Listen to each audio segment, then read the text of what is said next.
Welcome back to Live and Learn, Dr Hazel Harrison. It's a pleasure to have you third time with us now, I think it is. Thank you for having me. Not put off too much by coming back. Not at all. I love it here. I'm really excited about today's little micro episode. We're looking at managers and their mental health and how much is too much. I think that's something you're really passionate about and you've done lots of work on. And that's from a few angles I'm really keen to pick your brains and expertise on. Maybe managers not looking after their own mental health and neglecting that with lots of pressures of the job and supporting their teams, but also maybe going too far, which is great. The stigma's lifted for mental health, and maybe trying to be too helpful sometimes. And we've often heard that from some of our clients. Can you maybe just to start us off, share some of your experience on this issue, maybe the stigma of mental health and managers over the last couple of years, how it's changed and what the landscape's like now, I guess?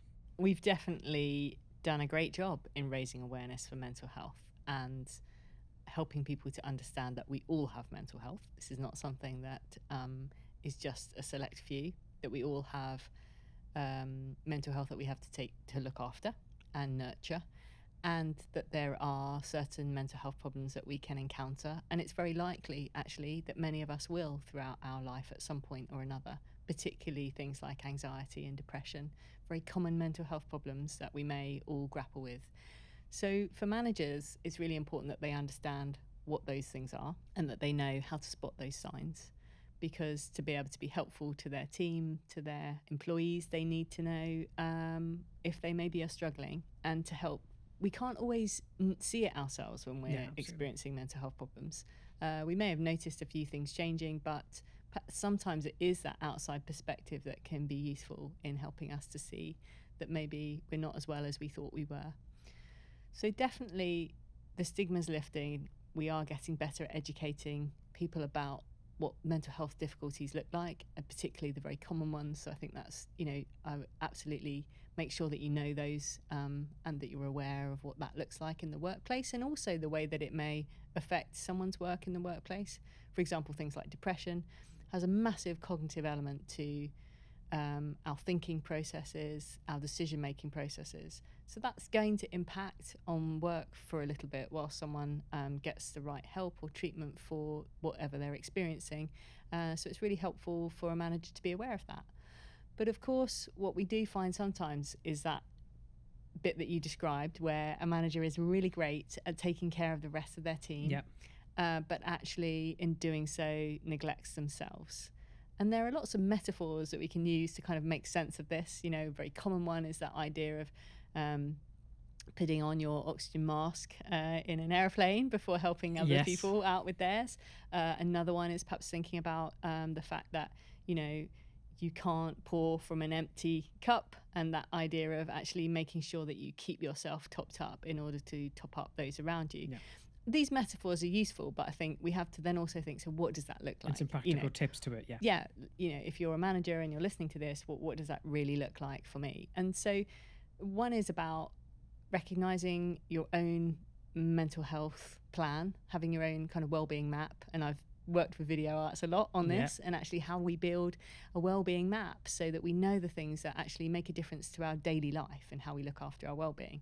And we try and make time for those as much as possible. And those aren't always necessarily, big time commitments, but it's just about the things that work for you. They could be small things too, that you just do on a regular basis to nurture your own mental health. But of course, regardless of how careful we are with our own mental health, we may still encounter some mental health difficulties. Some of these things are within our control, some of them are outside of our control, and often it's a whole great big mix of things that comes together that may form the basis of a start of a mental health problem. So if you're starting to experience those difficulties, you're also modeling to your team how you want your team to respond when they're experiencing struggle too. And the pushing on and the pushing through and the turning up and the presenteeism actually, sends an unhelpful message sometimes to your team. People think that's what they need to then do as well. It's like, okay, well, they managed to come in when they were feeling like that, so I've got to come in like that too. It becomes a bit of top trumps almost. Exactly. And the thing about emotion is that we're designed as humans to pass emotion between us. It's what's kept us alive and safe in our tribes together.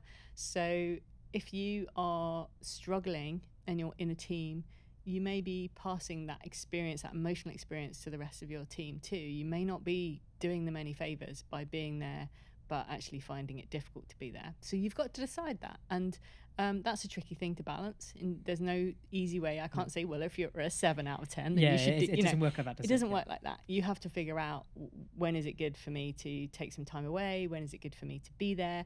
And of course, work can actually be a great source of purpose and meaning for many people, which means that we do still want to be there or need to be there in terms of how we take care of our mental health.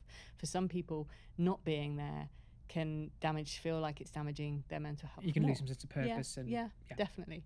So I think but it is really important that managers find ways to take care of their mental health, but also that they feel supported in being able to do that too. Yeah. All of these things that we're talking about aren't just about one individual doing something. It's about working in a culture that is supporting mental health and well-being and enabling everyone to feel that they can take care of their mental health.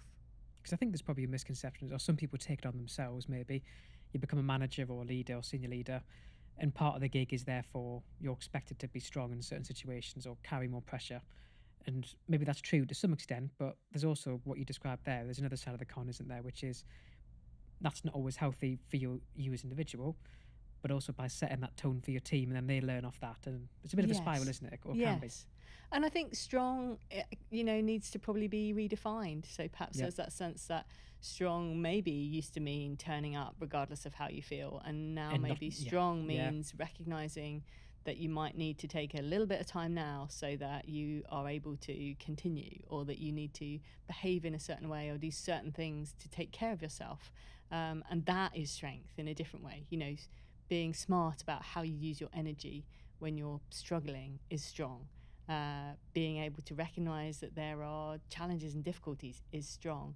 So I think there is that aspect of really being clear about the fact that you are being a great role model by owning those things yourself and recognizing that that is coming from a place of strength.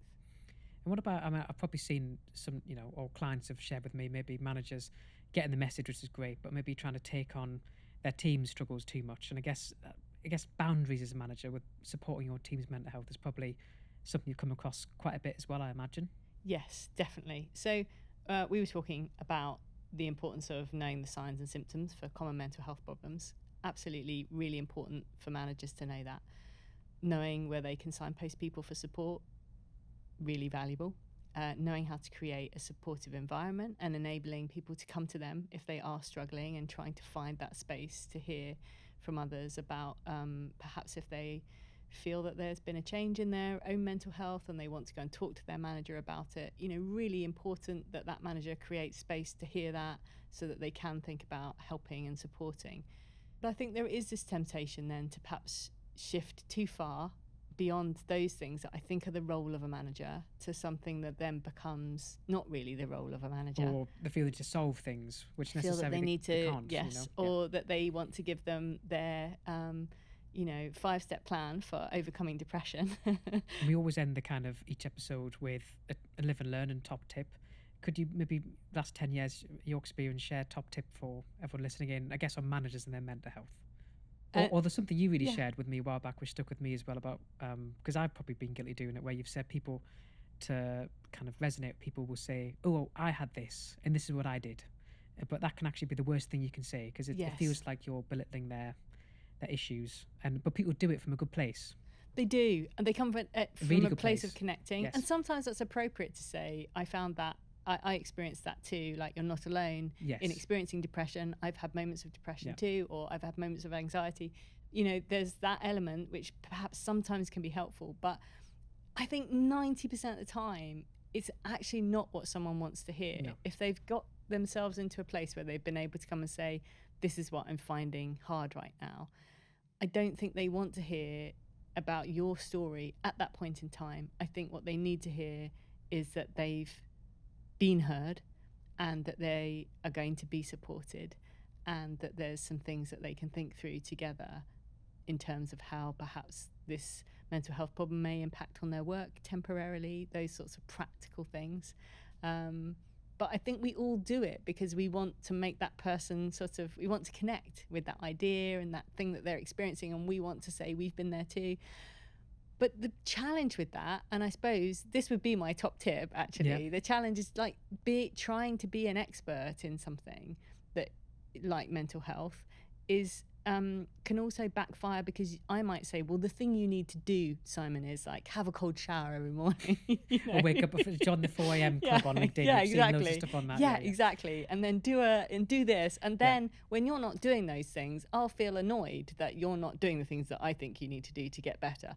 But they may not be the things that you need to do to get better. So I think don't be an expert. Know where to direct someone to support. If they need additional support, be someone who is supportive and will listen and can do the practical things that will make a difference to that person's life in the short term.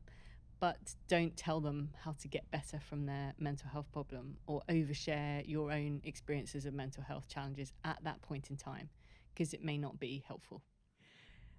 Hazel, thank you. It's been a pleasure as always. Really appreciate your insight on managers and their mental health. I think there's tons of takeaways that I'll probably use as well. So thank you for your expertise. Thank you for having me. It's lovely to be with you.